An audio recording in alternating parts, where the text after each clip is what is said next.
Página 98 Marco terminada a tarefa do dia. Marginal de 30 anos de idade, moreno, nascido página 99 Marco em Street. Louis, vivera da violência toda a vida, em Florença, a cidade que escolhera para morar. Centenas de pessoas procuravam manter distância daquele homem cujos olhos cinzentos e os X estavam sempre vigilantes a insultos e cuja tétrica apresentação era dominions e homicídios. Na parte traseira do carro, agachados, estavam 5 recrutas da escória do fascismo, o entroncado Augusto Malacria, de cabelos castanhos, condenado por apropriação indébita, o robusto Filippo Panzeri, com seus espessos bigodes, Anleto Poveromo, açougueiro de Milão, com 41 anos de idade, que estivera preso por assalto à mão armada.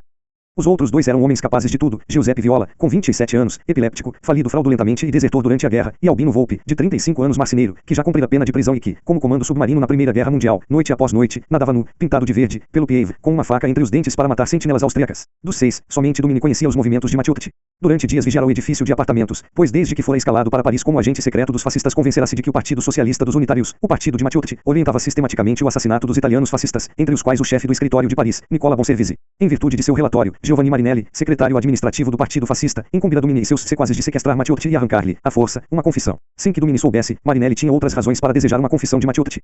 Corria o rumor de que o deputado conseguira prova de que a Sinclair Oil Company, de Nova Jersey, estava pagando 150 milhões de liras pela obtenção de concessões petrolíferas, propina para ser dividida entre Gabriele Carnazza, ministro de Obras, Mário Orso Corbino, ministro da Economia, Aldo Finzi, subsecretário para os negócios do interior, Cesare Rossi, secretário de imprensa de Mussolini, e Filippo Filippelli, redator do jornal Corriere Italiano. Uma prova de que Maciutti, exemplo de probidade, conspirava para levar a cabo assassinatos, seria meio poderoso de impedir-lhe a ação caso ele tentasse tornar pública aquela acusação. Em 30 de maio, a fúria de Mussolini contra Maciutti pareceu, a Marinelli, a liberdade de que necessitava para agir. Página sem Marco naquele dia, porém, conforme Domini revelaria mais tarde, houverá apenas uma sondagem preliminar, ele sequer sabia que Maciutti estava em casa. À hora do almoço, tinham-se empanturrado por conta de terceiros no elegante restaurante de Scarponi, pouco além da porta San Pancrazio. Ocorreu, depois, ao espírito de Domini que nem todos de seu bando conheciam os traços fisionômicos de Maciutti, e muito menos sabiam onde ele residia. Logo depois das 16 horas levará-os, um de cada vez, para mostrar-lhes o bloco de apartamentos, e explicar que Maciutti ia normalmente à câmara no bonde número 15, procedente da Via Flaminia. Acontecerá, também, que Giuseppe Viola, que sofria de úlcera gástrica, queixara-se de que precisava, urgentemente, de ir a uma farmácia. Um vento quente agitava os plátanos das margens do Tibre, um sino soava no templo de Santa Marcia dei Popolo. Domini avançou o lancia. Foi então que Volpe, a seu lado, gritou-lhe que parasse. Gritou tão de repente que Domini imaginou ler atropelado um cão. Ali vai Maciutti!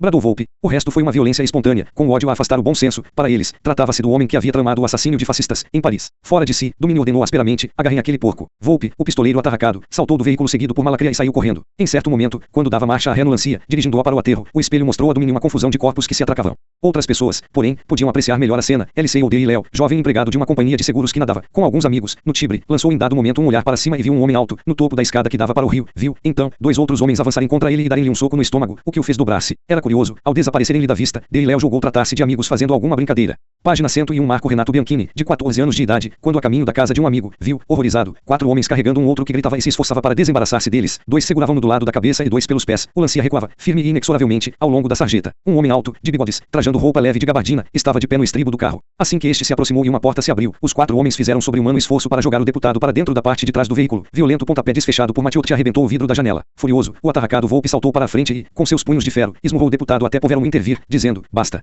Vem vindo gente. Chegou, entretanto, demasiado tarde. Da sacada do primeiro andar, o secretário Giovanni Caverna viu a luta, mas a princípio recuou. Julgou tratar-se de alguma prisão que a polícia estivesse efetuando ou de alguma cena cinematográfica que estivesse sendo filmada. Como redobrassem os gritos de Maciutti, Caverna desceu correndo a escada a tempo, ainda, de ver Panzeri saltar do estribo do carro e correr para uma esquina lateral ao mesmo tempo que o automóvel se afastava. O lancia tomou a direção da Ponte Milville, a mais setentrional da cidade, seguindo como uma bala pelo aterro do Tibre, deslizava loucamente pelos trilhos do bonde. Naquela tarde poeirenta e muito quente, poucos transeuntes contemplavam com curiosidade o quadro que se lhes apresentara. A rua, à frente, estava vazia. Ninguém poderia imaginar que os desagradáveis e persistentes toques de buzina, de visavam abafar os gritos estridentes que vinham da parte traseira do carro. Subitamente, um objeto oval, de couro vermelho, foi atirado por uma janela lateral do veículo, a cédula de identidade parlamentar de Maciutti, última e vã esperança de atrair a atenção de transeuntes. No interior do carro, que balançava, homens lutavam em meio à incontrolável fúria. Anleto Poveromo, posteriormente, como todos os demais, de pouca coisa se lembrava, numa desesperada tentativa de vencer seus atormentadores, Maciutti lançara-se sobre ele, espremendo-o de encontro ao assento de couro preto. O único homem que pouco participou página 102 Marco da luta foi Giuseppe Viola. Sua úlcera gástrica fazia-o sofrer e ele encolhera-se num canto afagando o estômago. Em dado momento, um pé de Maciutti, que esperneava, atingiu-lhe o escroto.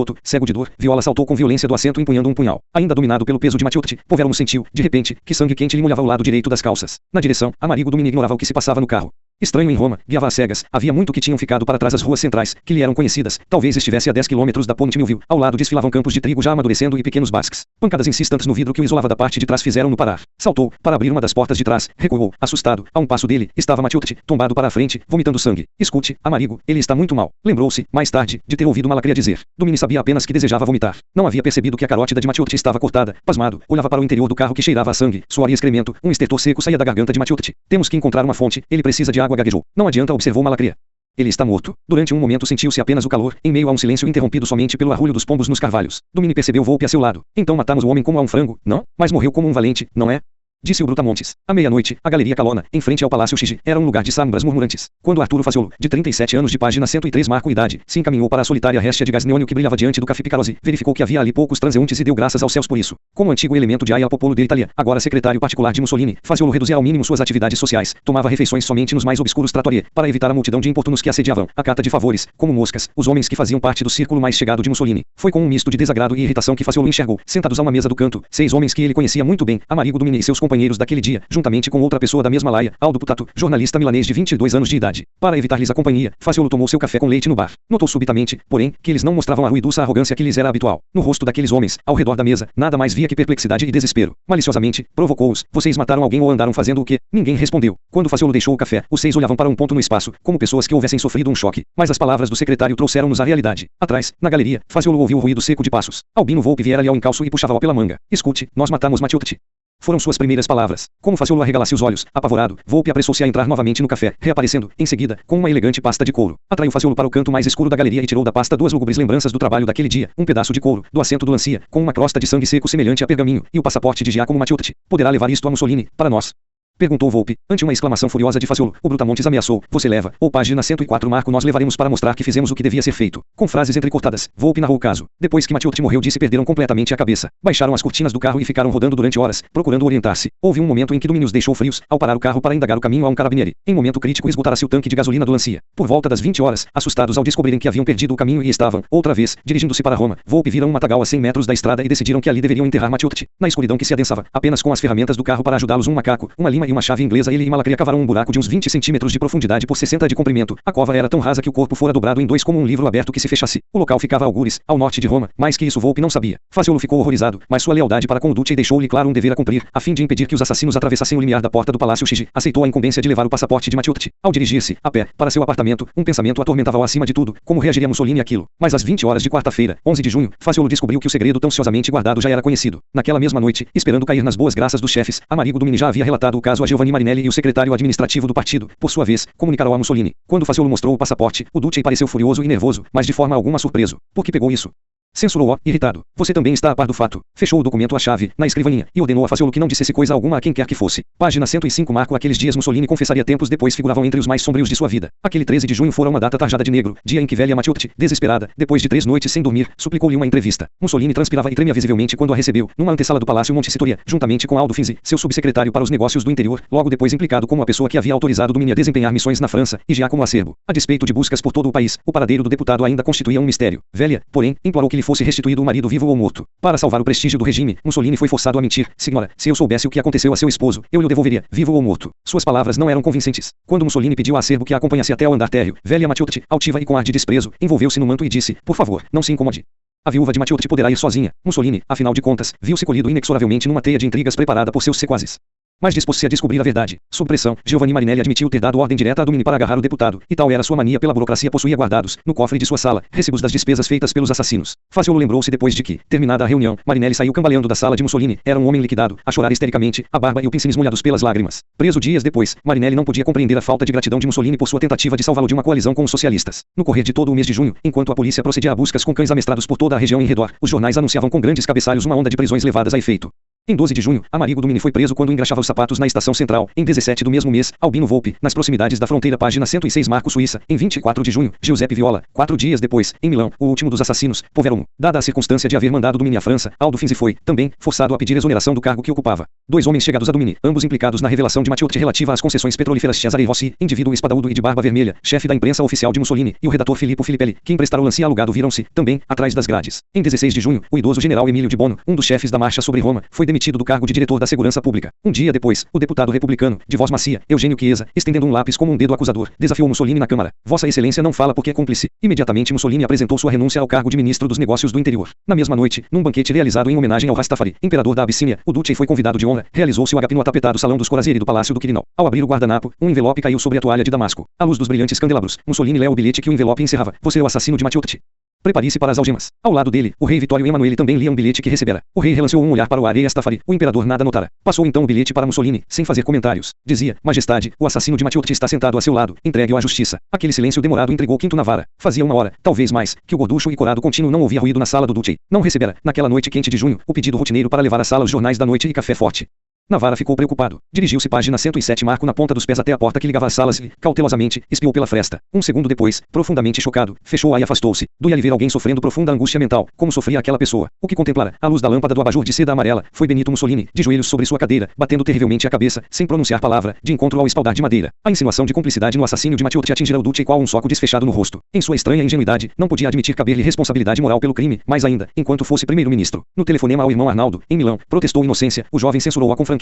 Mais de uma vez procurei preveni-lo contra a gente que o cerca. A uma amiga, Matilde Serão, Mussolini confessou: meus pobres inimigos não teriam feito tão grande mal como o que fizeram meus amigos. Pareceu a Navarra que Mussolini definhara. Impossibilitado de comer alimentos sólidos nos bequetes oficiais, passará a ingerir ovos crus em seu apartamento. Rejeitava em seguida os pratos que lhe eram oferecidos. Suas roupas como que lhe dançavam no corpo. Em menos de 3 semanas perdera 10 quilos de peso, aproximadamente. Navarra, na verdade, foi um dos poucos que permaneceram chegados ao Duce. Por volta das 10 horas de 27 de junho, data que os socialistas escolheram para as homenagens que seriam prestadas a Matiotti, os corredores e salas de espera do Palácio Chigi ficaram tão silenciosos quanto as ruas e praças da Itália, e ainda permaneceriam assim durante meses. No aterro do Tibre, 1000 romanos ficaram de pé, em silêncio, durante 10 minutos, como homenagem, ao lado da cruz preta que marcava o lugar em que Matiotti fora raptado, ao mesmo tempo que escolares vestidos de branco, dirigidos por freiras, cantavam um requiem. Diante da Catedral de Milão, a silenciosa homenagem de 5.000 pessoas parecia dominar a página 108 marco cidade e, segundo as palavras de um espectador ao lembrar-se daquele dia, as asas da própria morte passavam sobre a alma de todos os homens. Em Veneza, as gôndolas gemiam, sem os tripulantes, contra os pontos de embarque e desembarque. Em Turim, pessoas ajoelhavam-se de cabeça descoberta nos corredores dos ônibus parados. Somente em Cremona a vida continuou normalmente, pois o manda-chuva Roberto Farinax entendera que Matiotti já havia sido suficientemente homenageado. Nem todas as manifestações foram passivas. Fascistas que haviam abandonado o partido figuraram na vanguarda dos que se excederam no comportamento. Em Milão, centenas deles atiraram para os esgotos da Galeria Vitório Emanuele, num gesto de desprezo, os distintivos ovais, de cores vermelha, branca e verde, aos quais fora dado o nome de besouro. Em Turim e dezenas de outras cidades, a milícia recusara mobilizar-se. A bandeira vermelha foi hasteada a meio pau nos subúrbios de Catania, na Sicília. Nas ruas de Roma, cartazes com o retrato de Mussolini foram adornados com gotas de sangue escorrendo da garganta do Duce. Para milhares de inimigos de Mussolini aquela fora uma oportunidade jamais esperada, ainda assim deixaram de explorá-la devidamente. Em 13 de junho, 150 deputados da oposição socialistas, republicanos e alguns dos partidos liberal e popular, exceto os comunistas, que se mantiveram firmes, retiraram-se em silêncio do recinto da Câmara em sinal de protesto, recusando-se a voltar a seus lugares enquanto os raptores de Matiotti não fossem entregues à justiça. Para o líder liberal Giovanni Amendola e para o chefe socialista Filippo Turati, a questão era clara como a luz do dia. Se Mussolini não renunciasse ao cargo de livre e espontânea vontade, o rei interviria a fim de ser praticada a justiça. Às 8 horas de 16 de agosto, um sábado, eles alimentavam grandes esperanças e isso tinha uma razão. 3 dias antes, uma jaqueta rasgada, identificada como tendo pertencido a Matiotti, fora encontrada por um policial em serviço de patrulha sob o aqueduto da Via Flaminia, na direção norte. O policial, Ovidio Caratelli, jovem ambicioso, não pôde conter a curiosidade. Ajudado por Trapani, cão de caça do pai, começou a pesquisar o matagal daquela região, denominada Quartarella, a cerca de 32 quilômetros de Roma, na margem esquerda da estrada que se dirigia para o página 109 marco norte. Subitamente Trapani começou a esgaravatar a terra perto da base de um carvalho. Ao voar a terra seca para os lados, o policial pôde reconhecer claramente o que viu, uma omoplata. O tempo, o calor e os animais necrófagos haviam feito seu trabalho, mas o dentista Vincenzo Duca, de Roma, identificou positivamente a coroa de ouro que prepara meses antes. O monte irregular de terra pusera à mostra tudo o que restava de Giacomo Matiotti. Os inimigos de Mussolini prepararam-se para a ação. O regime fascista via-se agora colocado à beira de um abismo denominado destino, e o rei teria, seguramente, que agir. Para desgosto deles, porém, o rei manteve-se preso à Constituição. Em 24 de junho, ponderou ele, o Senado considera Mussolini sólido voto de confiança. Na Câmara, 3 antigos primeiros ministros, Giovanni Giolitti, Vittorio Emanuele e Antônio Salandra, preeminentes liberais cuja opinião era respeitada, apoiaram Mussolini ao invés de unirem-se aos socialistas. E outra implacável adversária dos socialistas, Margarita, a rainha-mãe, havia, mais de uma vez, deixado bastante clara sua posição. Tão intensa era sua admiração por Mussolini, que o fez seu testamenteiro e persuadiu o rei a conceder-lhe o colar da Anunciação. Essa condecoração de elos de ouro lavrado, que a Casa de Saboia considera apenas 20 vezes em 6 séculos, dava ao Duce o direito de dirigir-se ao rei como primo. A rainha-mãe, numa mensagem pessoal, aconselhou Mussolini, não seja ridículo a ponto de pensar em resignar.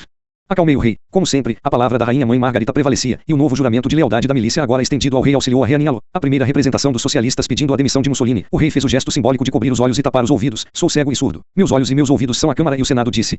Página 110 marca uma comissão de mutilados, veteranos de guerra, também se saiu mal. Depois de ouvir, pacientemente, a proclamação deles, o taciturno e pequeno rei, mestre em fugir aos assuntos, observou aéreamente: minha filha, esta manhã, matou 2 codornas. A recusa foi tão patente que ao se retirarem os delegados, todos eles confusos, um homem vermelho como pimentão murmurou, embaraçado: majestade, aprecio muito codornas. São excelentes para serem comidas fritas com ervilhas frescas. A despeito do apoio das altas esferas, entretanto, os fascistas da linha dura não se sentiam confiantes. Ao secretário do partido, Francesco Giunta, rijo malandro de Trieste, de olhar selvagem, parecia que Mussolini, na solidão do Palácio Chigi, ainda estava muito imbuído da vontade de retomar a seus amigos socialistas. socialistas. Não havia o Duce, 3 dias antes do rapto de Metiote, anunciado à Câmara que era preciso utilizar-se da capacidade e da boa vontade de todos. Roberto Farinax também alimentava a mesma suspeita. Para ele, a solução certa seria eliminar 500 socialistas. Para ambos e para muitos outros de opinião idêntica, a nomeação de Luigi Federzoni, homem de espírito liberal, para o cargo de ministro dos Negócios do Interior, assim como a de Dino Grande para seu subsecretário, nada mais significavam que barulho à vista. 18 meses afastado, exercendo a advocacia em Bolonha, em seguida a oposição que fizera a marcha sobre Roma, Grande estava inteiramente convencido de que Mussolini não tomara parte no assassínio de Mattioli, voltava para empenhar sua lealdade numa ocasião em que muitos o estavam abandonando. Os extremistas do partido logo viram confirmados seus piores temores. Em 20 de dezembro, após 2 semanas de conferências secretas com Federzoni e Grande, Mussolini, como que por acaso, atirou uma bomba na Câmara dos Deputados então repleta. A lei eleitoral, sob a qual os fascistas venceram as eleições em abril, seria emendada para ser preparado o caminho de novas eleições em bases não proporcionais, como na Grã-Bretanha. Página 111. Marco para os chefes provinciais. Aquilo era de mau agouro. Um governo de coalizão significaria o fim dos esquadrões de ação particular e do domínio do cacete. Não mais poderiam governar seus distritos como se estes fossem feudos particulares. Criei o fascismo, ergueu e ainda o mantenho e manterei em minhas mãos.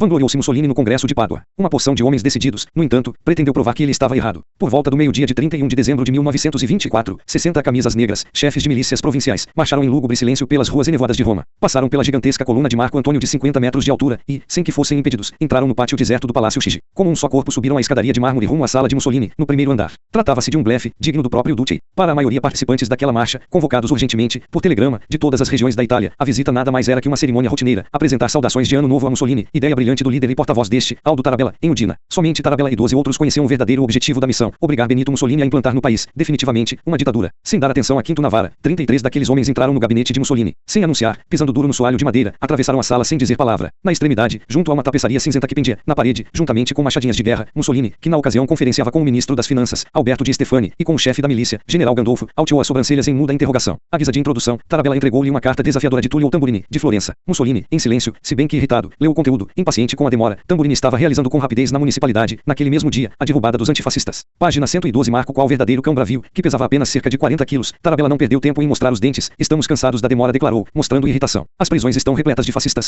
O fascismo está sendo julgado e o senhor não quer aceitar a responsabilidade por uma revolução. Cercado de todos os lados, Mussolini perguntou desesperadamente: que querem os esquadrões de ação? Precisamos, hoje, normalizar a situação, nada mais que isso. Um coro de protestos irônicos acolheu suas palavras. Quase que para si Mussolini confessou: o cadáver jogado entre meus pés impede-me de andar. Que espécie de chefe revolucionário é o senhor, se assusta com um cadáver? Escarneceu Tarabella. O senhor está se esforçando para agradar a oposição, mas com isso apenas consegue adiar seu fim miserável. Precisa decidir-se e liquidar os chefes da oposição. Mussolini enfureceu-se. Os assassinos de Mattioli é que devem ser liquidados. Replicou, mas Tarabella e os demais mostraram-se implacáveis. Primeiro um grupo, depois outro, para fazer valer. Aproximaram-se mais do Duce ao perceberem-lhe a fraqueza, o isolamento. Como que para frisar mais ainda seu ponto de vista, Giunta, secretário do partido, espetou o punhal na mesa de madeira rosada envernizada, de Mussolini, e bradou: se o senhor quer morrer, que morra. Nós não queremos. O fato de terem vindo aqui representa sedição punível com fuzilamento. Declarou, fracamente, Mussolini. Página 113. Marco Tarabella encarou-a com mal disfarçado desprezo. Um dia antes, Mussolini havia declarado a um dos chefes do partido que ali estivera Giovanni Passeroni, de Casale Monferrato, estar disposto a resignar. Agora Tarabella acentuava, com fria lógica, que não se tratava de resignação quando todos haviam levado a efeito a marcha sobre Roma. Se tivéssemos falhado, o procurador-geral do rei ter-nos-ia acusado de sediciosos. Não admito que me façam imposições. Retrucou Mussolini, paciente. Não aceito imposições. Lançou um olhar fulminante em volta, esforçando-se para simular um homem de aço, mas leu, em todos os olhos, uma única mensagem: desprezo por um chefe vacilante, decisão de ir à frente sem ele caso fosse necessário. Vamos sair, declarou Tarabella, acrescentando cruel e deliberadamente, e bater a porta atrás de nós. Mussolini nada disse. Notou que todos dispensaram a cortesia de uma saudação à romana. Viu-os caminhando em direção à porta com a mesma determinação com que tinham vindo. Conforme Tarabella prometera, a porta bateu ao passar o último homem, o som claramente audível mesmo com o estrondo do tiro de canhão que, na colina Janiculum, marcava o meio-dia. Ambos os ecos pareceram querer sobrepor-se um ao outro, ao ressoarem do palácio Chigi qual dobre de finados. Página 114. Marco título nível 2/4. Se eu avançar, sigam-me.